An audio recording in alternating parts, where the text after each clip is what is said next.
most important question right off the bat, Kevin. Can you tell us about your attire here tonight? You got the slides on at the fight? I gotta go a little bit of casual. You ain't gonna see me in no pink jumpsuits and all that. I'm gonna tone it down a little bit. Right now, it's business at hand. It's all hands on deck. I got 7 weeks. I'm out to whoop some ass. You like this fight? You like this fight when it was presented to you against Barbosa in Atlantic City? Yeah, I loved it right off the bat. He's the folks know I love a challenge more than anything. I'm not one of these guys that's out looking for easy fights, looking for money fights, looking for all this. I want the biggest challenge, and Barbosa, hands down, is the best striker in lightweight history. So when I go out there and I take him out, then I'm gonna take that title too. Have you decided where you're gonna train for this fight? Yeah, I'll do all my training here in Vegas. Minimum traveling, next week I think we got to travel a little bit for the on sale. But as far as my training is going to be here. So we'll be at Extreme Couture? At Extreme Couture, and I'll kind of bounce between a couple other places. I'll go over to One Kick Nicks. They got a lot of good Muay Thai fighters. We've already put together the training camp. And I'm 2 weeks into it right now. I feel great. Body looks good. I mean, I'm in shape already. I'm ready to fight. I think in a couple more weeks you're gonna see a brand new me. Who will serve as your head coach, if anyone? Right now it's kind of up in the air still. I'm kind of just taking what I've already learned and riding with it. And after this fight, then I'll kind of address that situation. The Barbosa fight was presented. It was a good fight. I liked it. I wasn't gonna let the opportunity pass. I'm a guy. I love to fight. This is what I do. So it ain't gonna matter to me. And when they said it, I'm just taking it. And I was talking about maybe coming back in July, June, something like that. But I'm ready to get it in. I get that itch. I gotta go.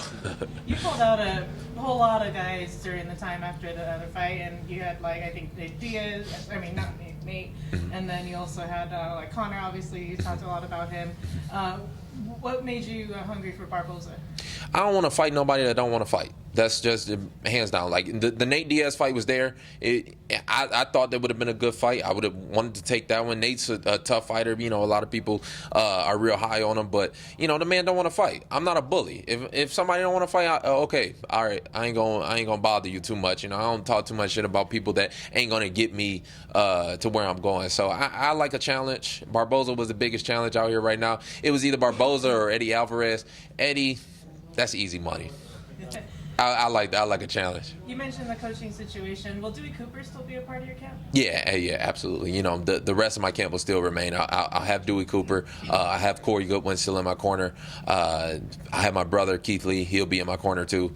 And then I have my new management, Markel. He'll be in my corner. So we're gonna be a complete team. Like I said, we already put together the training camp. We've already gone over the film. We've already got the sparring partners ready.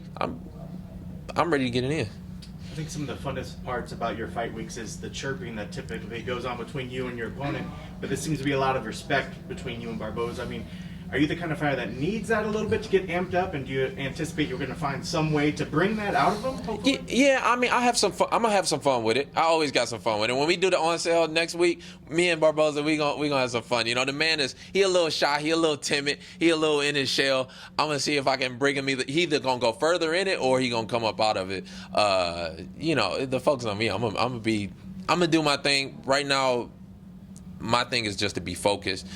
It's about this fight. It's about winning this fight. That's the only thing that matters to me. All the rest of the antics and all that, I don't even give a fuck about. It's winning the fight, hands down. Then after that, then we'll see what we're playing with. You said earlier this week that you weren't impressed with Khabib's performance against Edson, but when you saw the way Edson, fought in that fight, did it make you think your skill set, was even more primed to beat him? Yeah, I mean, I've been looking at all these guys for a long time. The guys that have already been, that are at the top. I've been dissecting that game for a long time, so I've already been kind of looking at Edson and seeing where he's been weak at. Khabib just kind of highlighted some of those weaknesses, him not being able to fight backwards, all these things. But, yeah, I wasn't too impressed with Khabib.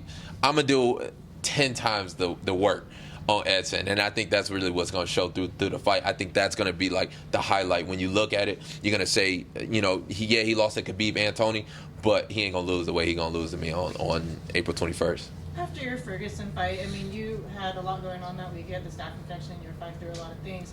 What have you reflected on from that fight, taken away from it to take into your next camp? Yeah, I think the losses are where you get that real experience at. So that's the only thing I'm taking from it. I'm already over and I'm past it. You'll see on April 24th. You'll see a brand. I promise the folks a brand new me. That's what they gonna see. More poised, calm, collected, going out there and getting the job done. And I'm confident in the motherfucker still. So I'm ready to go. Speaking of that confidence, I saw something recently, I think from this guy here, that you were talking about facing Connor by the end of the year. How do you project your year going? Where do you see that fight coming in? I always kind of like playing out my year. I think that fight is still up in the air. I think it's still there to be had. I think he comes back. He fights the winner of Khabib and Tony, probably be Tony, International Fight Week, whatever it's going to be. But then that fight happens at the end of the year. Me and Connor. I think that's been the biggest fight. I think that's a fight that everybody's been looking forward to, and it's right there within striking distance. So my job right now is to go out there, take out Edson, and then we'll see. We'll talk down with, his people will call my people, and we'll have some fun with it. This isn't totally related, but it's been a topic of conversation among a couple of us. Seems like fans are doing this Ric Flair, like, woo! Yeah. More and more. It drives some of us crazy. How do you feel about it? I think it's somebody was telling me it's a Vegas thing too. It's like for the hockey team or something like that. I don't know. It kind of, I'm with you. It kind of take away from the fight. Especially when it's a good fight happening like Kat versus the Brazilian girl just now. I mean, it is kind of annoying, but fans are gonna fans, right? They gonna do it. Stupid people gonna do stupid shit. Like, you just gonna do what you're gonna do. I'm assuming you watched Barboza fight Khabib, right? Yeah. I mean, is that the blueprint right there, considering, what he did to him on the ground? Are you going to try to replicate that? Nah, Khabib looked terrible in that fight. It ain't going to be the blueprint. I mean, he's just barreling down, coming straight forward like a tank. I got a little more style and I got a little more. My goal is just to be a better me and just to show a more well-rounded game. I've always said this since the beginning. I want to be the most well-rounded mixed martial artist, period. And that doesn't mean, just taking kicks and just trying to walk through them. If me and Barboza go out there and we get into a kicking war, I guarantee you I'll win. Do you really think he looked terrible in that fight? Khabib? The man looked the same that he did a couple years ago, right. And to me as a competitor, I can't give that praise. When a guy is constantly evolving, then I give that praise. But the man looked the same as he did when he fought Dos Anjos 5-6 years ago. And I mean, I'm just not seeing no evolution in the game. I think at least with me, like the folks are going to see something new every time I'm out, and you never know what I'm going to do. If you don't know if I'm going backwards, forward, southpaw, orthodox, if I'm striking, if I'm wrestling. And I think that's really what mixed martial arts is about, not just tanking through everything. Who do you consider the real champ right now? Like, there's a lot of confusion as to, I guess, who the kingpin is at 155. I think it's hands down is Tony. I think Tony Ferguson is a fight I'm looking to get back into. Everything that I'm setting out is a plan to get back to that fight. He's been the real champ, and I don't really see no confusion about it, really. I mean, you got Connor that has a belt, but the man just not a champion. I think he even knows that. If he comes back and when he fights, then if he beats Tony, then obviously he'll have it. But right now, Tony Ferguson is the best. He's the real champ, and he's the one I'm getting back to. Just have one last one. I don't know how much of a UFC historian you are, but they used to go to Atlantic City all the time, and you haven't been to Boardwalk Hall in 13 years, but they used to go there all the time. Did that, like, when you found out about this, were you like, oh, cool, it's cool to go back there? Some of the old pay-per-views used to be there. Well, I mean, mostly Tommy Hearns had his first world title fight there. Motor City Cobra, you got the Motown Phenom now. I think this is just showing, you had Joe Louis who fought there a lot. So many Detroit fighters that used to train under Emmanuel Stewart with fighting in Atlantic City. It's been a huge fight town, and I think that this is just showing the evolution of combat sports in general.